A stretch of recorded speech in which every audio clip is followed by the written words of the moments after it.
கட்டளைப்படி கிடைத்த வேதம் தொட்டணைப்பதே எனக்கு போதும்.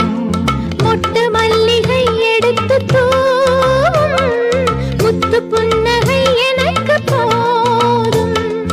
ஒரு இறைவன் வரைந்த கதை கவிதை இனிய கவிதை கதை முடிவும் தெரிவதில்லை இளைய மனதை இழுத்த கவிதை. பாசம் என்றொரு ராகம் கேட்கும் பார்வை அன்பெனும் நீரை வார்க்கும் பாடும் நாளிதுதான். ஒரு கிளியின் தனிமையிலே சிறு